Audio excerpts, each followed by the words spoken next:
What's up, everyone? This is David the Smash Fan from Chibi no Podcast, and it has come that time again to give my list of the top 10 animes for 2017.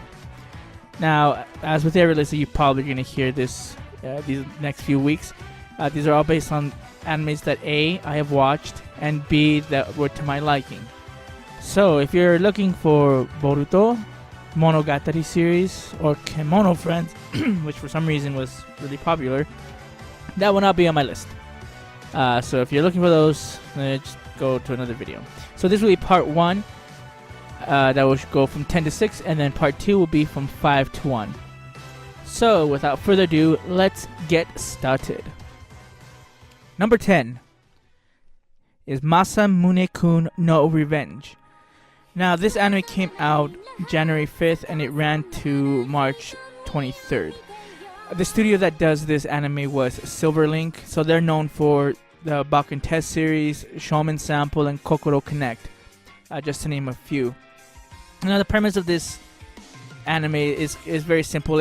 It's a love comedy, a rom-com, and it deals with the main character, Masamune Makabe.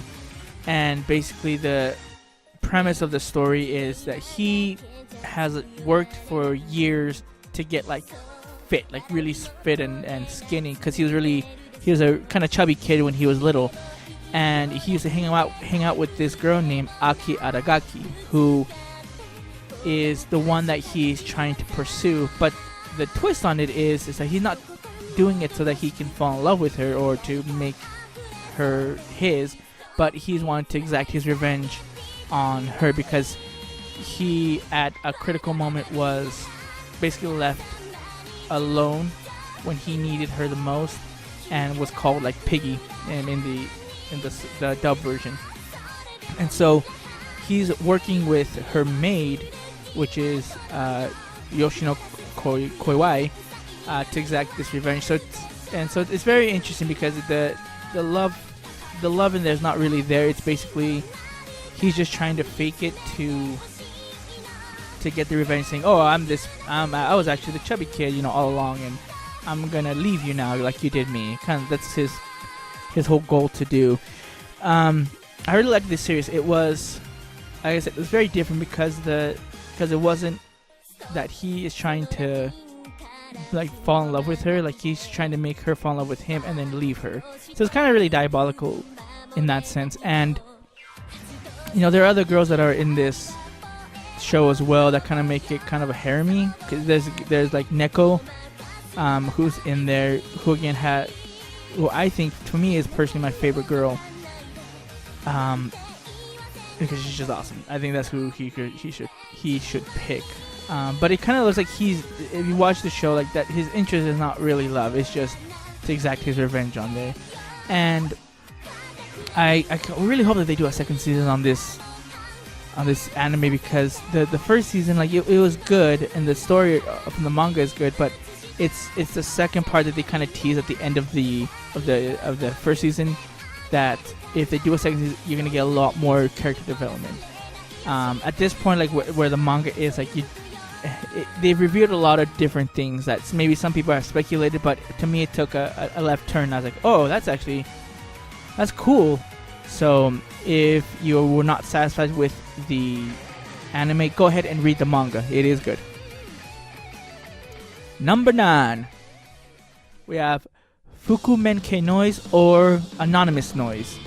And this was aired on April 11th all the way to June 27th. Now, the studio behind this anime is Brainspace. If you know the anime Bakuno, you know that they're the ones that did that one. Also, My Little Monster and My Teenage Rom-Com Snafu. So on this one I really like because I'm a huge music fan, and so the fact that they had to deal with a band and music and all that, just instant, I was like, yeah, that's gonna be my top 10. So the story around this is based on the character named Nino, Kanare Yuzuhira, and Momo Sakaki.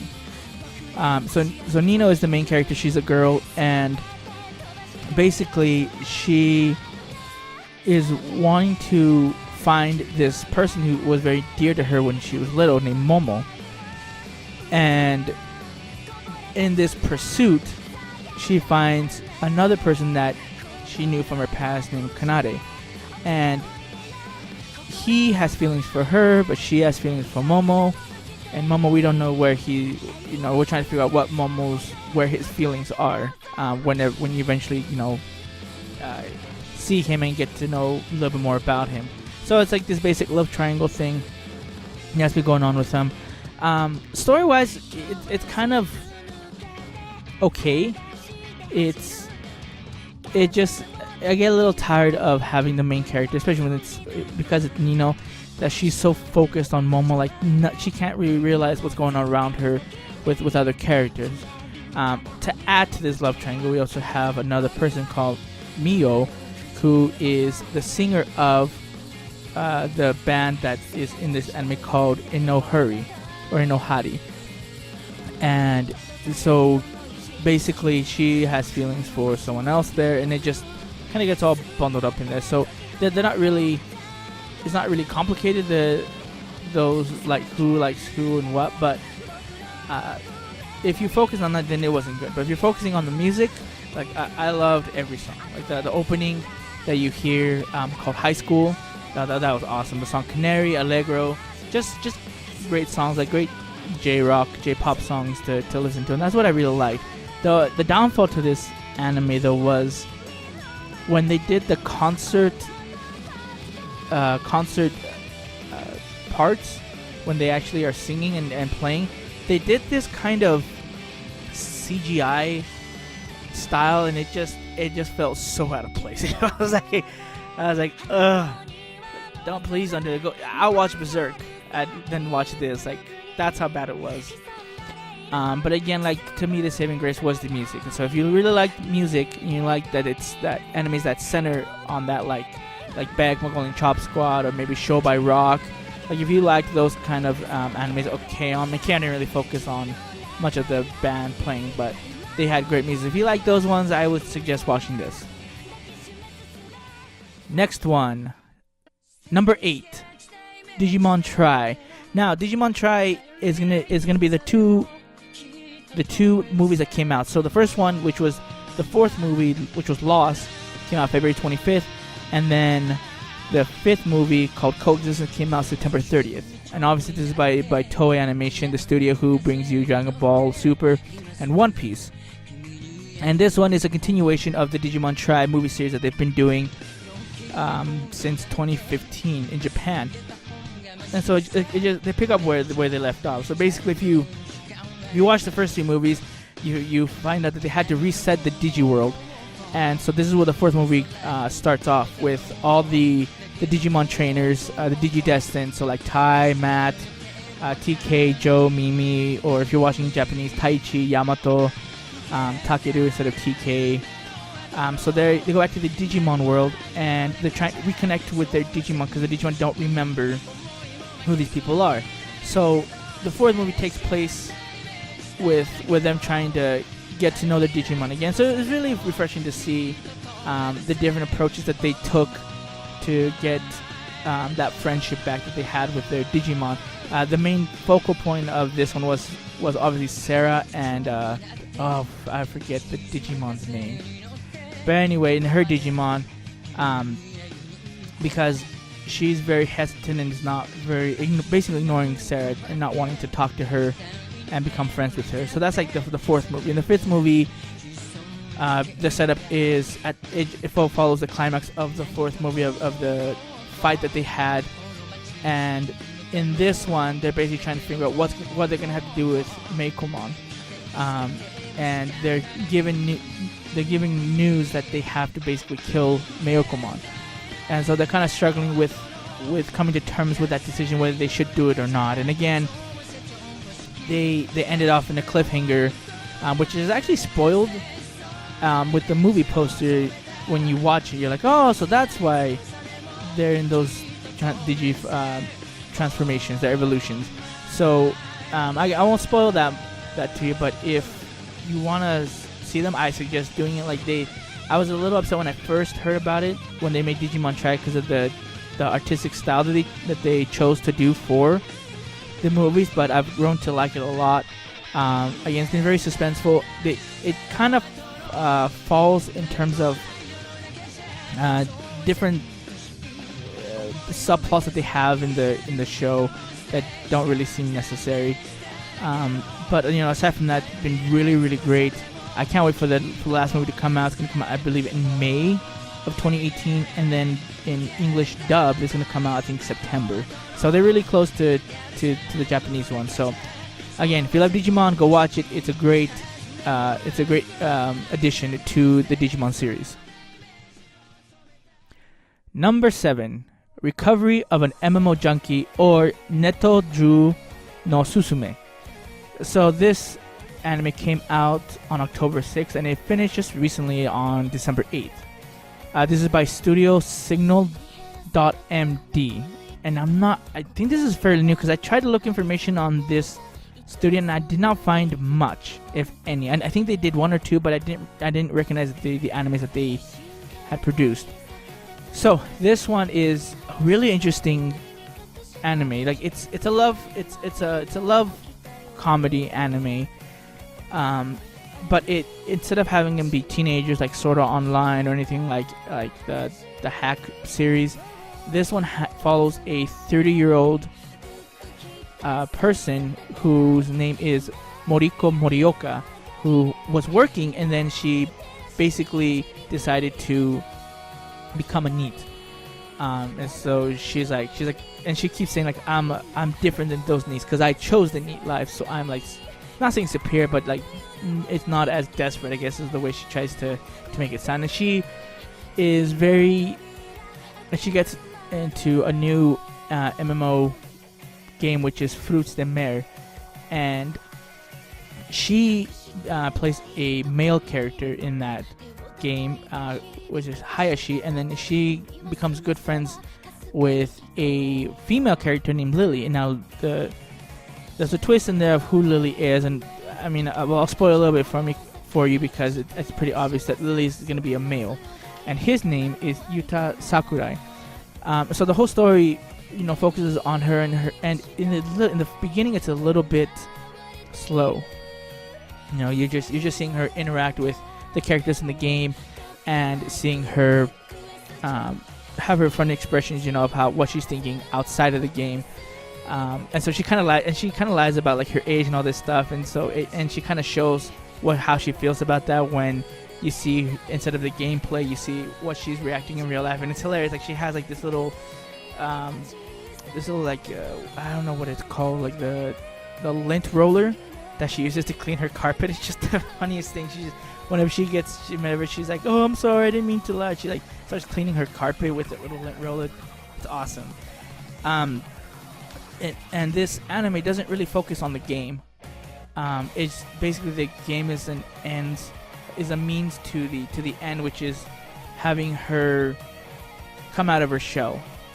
And Yuta helps her with that. There's a reveal. The reveal of them being those characters in the game is not revealed until way later, and so there's this mystery that they, of them interacting with each other in real life, and then talking about that in the game. And it's funny because at points they don't know that they're talking about each other, so they're giving advice to each other of how to interact with those people.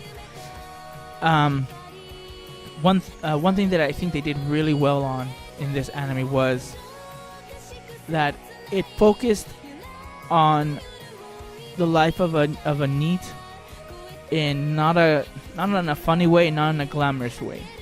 So they showed basically this is how people are in real life. And there's a line in the anime, and I might butcher it, where they say these NEET people, they, even though they play being alone, they play these MMO games so that they're not lonely, meaning that they want to have interaction with people, but where they feel comfortable most is not in person, but over the internet or in a game. And so it was really interesting to see that. It was interesting to see the fears that Moriko had based on her work experience, and seeing her evolve and become a better, a more open person in real life, for the help of Yuta and other people in the game, and also in real life. And so it was really refreshing to watch I love comedy that way, that it wasn't so focused on the game or focused on other aspects of the anime. Great show. Like I said, it's a little bit slow in the beginning. Maybe I think by the 4th episode, it goes up and it starts picking up the pace, and it just becomes the jokes become better, and just the story just evolves and just gets better over time. It's only 10 episodes. 10 and the OVA. So it's a little bit shorter than most of these seasons here, but I, again, highly recommend watching that. And last, for the part 1 of my top 10 is going to be number 6, Sai Kano, How to Raise a Boring Girlfriend Flat. Now, this is the second season of this anime, and it ran from April 14th to June 23rd. Now, this is done by one of my favorite studios of all time, A1 Pictures, and I can go on and on about different animes that are in there, but just to name a few, we have Servant X Service, Anohana, Erase, Sword Art Online. Like, A1 Pictures, if anyone tells you that an anime is made by A1 Pictures, like, go check it out, because they do great jobs. I mean, they've had few like missed shots here and there, but overall the quality of the anime is great, and the story that they pick or that they adapt from the original source material is great too. So this one, again, it picks off where the first season left off, where they're working on the game Cherry Blossom to finish it for Comic-Con. And so if you haven't watched it, the main character is Tomoya, who's the dude who is in charge of the head of the founder of the software, Blessing Software. We have Megumi, you have Eriri, you have Utaha Senpai, you have Iori, and so they're all wanting to finish this game by Comic-Con. And the main story on this is basically Tomoya wants to get this done. He wants to become like a game developer, and it's his story of how he is learning to become better. But then also, again, it's this love harem where all these girls have feelings for him, and he's very oblivious to this. And so that's the part where, again, it's very standard cliche harem tropes, where the main character doesn't realize that they all have feelings for him. But in this one, they take a lot of like real life aspects into the show. Like, it's funny, but they have like a lot of serious points. At one point, if you followed the first season, Megumi was chosen by Tomoya to be the to be the model for the girlfriend in the game, and then she started learning little by little how games are made and what role she can do aside from just being the model. And so you see this progression of how she wants to be a bigger asset to the game and to the development of this studio.